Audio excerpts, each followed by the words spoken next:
India celebrates its 76th Republic Day with pride, honoring 75 years of the Constitution's adoption. Chief ministers across the nation led the celebrations with patriotic fervor, showcasing the unity and diversity of the great country. On the occasion of India's 76th Republic Day, External Affairs Minister Dr. S. Jaishankar unfurled the national flag at his residence in New Delhi, paying tribute to the values and legacy of the Indian Constitution. Well, first of all, we'd like to say Happy Republic Day. And Republic Day is always a very proud moment for the country. I think we have had a lot of achievements and we look forward to many more.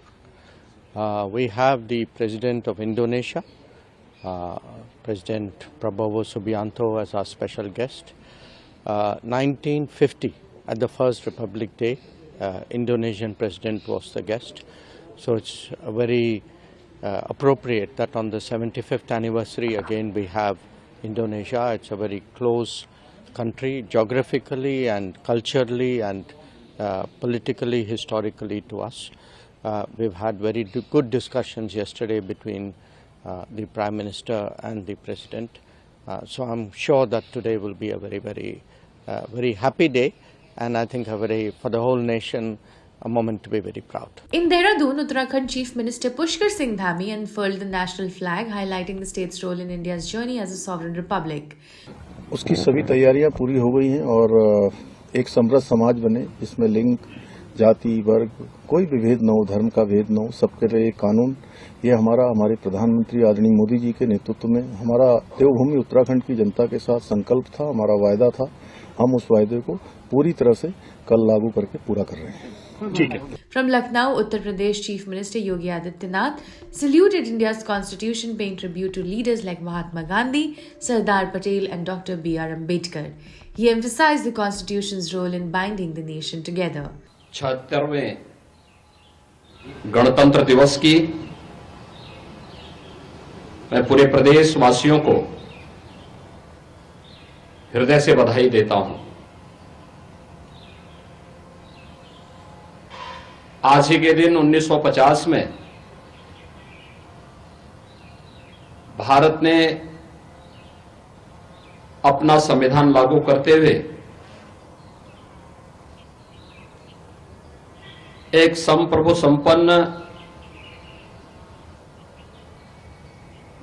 लोकतांत्रिक गणतंत्र भारत के रूप में अपनी एक नई यात्रा को प्रारंभ करने का निर्णय लिया था।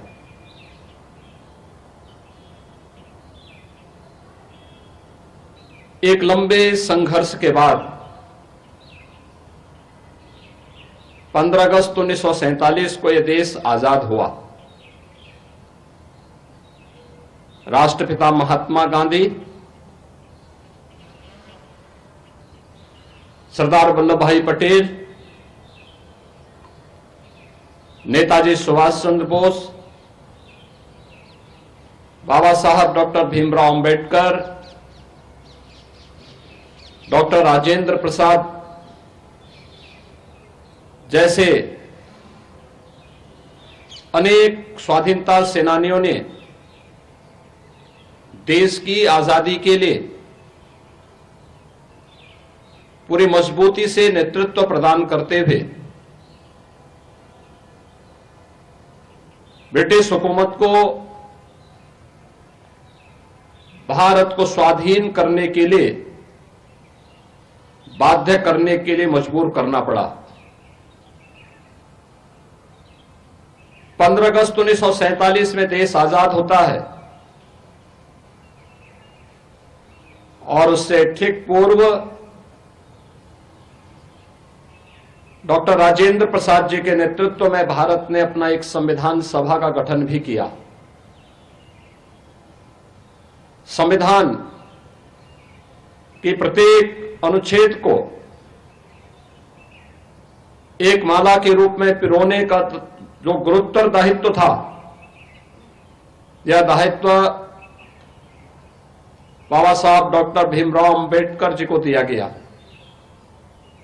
जिन्होंने 26 नवंबर 1949 को भारत के संविधान का मसौदा तैयार करते हुए संविधान सभा को सौंपा और अंततः 26 जनवरी 1950 को यह देश अपना स्वयं का संविधान लागू करने में सफल हो पाया। भारत का संविधान हमें न्याय, समता और बंधुता के साथ जुड़ने की एक नई प्रेरणा प्रदान करता है। सम और विषम परिस्थितियों में यह उत्तर से दक्षिण तक, पूरब से पश्चिम तक पूरे भारत को एकता के सूत्र में बांधने में सफल रहा है।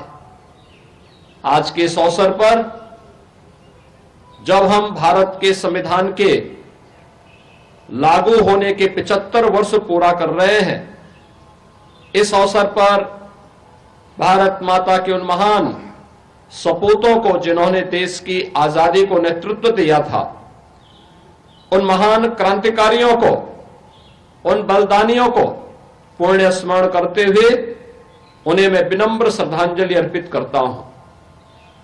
75 वर्षों की हमारी यह शानदार यात्रा हम सबको संविधान के लागू होने के अमृत महोत्सव के साथ जोड़ रही है। यह हम सबके लिए एक नए चिंतन को आगे बढ़ाने का एक अवसर भी है कि भारत का संविधान भारत के प्रत्येक नागरिक को न्याय देने के लिए, समतामूलक समाज की स्थापना के लिए, आपस में बंधुता के सूत्र में जोड़ने का हमारा सबसे बड़ा मार्गदर्शक है।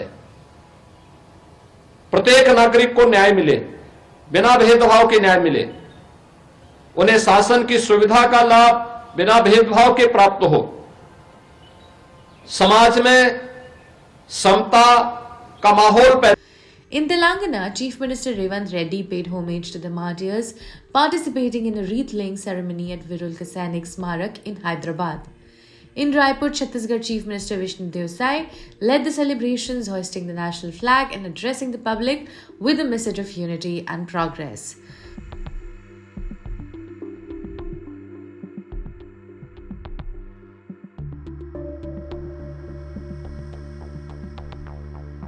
Tripura's Chief Minister Manik Saha celebrated in Agartala, where he hoisted the national flag and reflected on the significance of this historic occasion.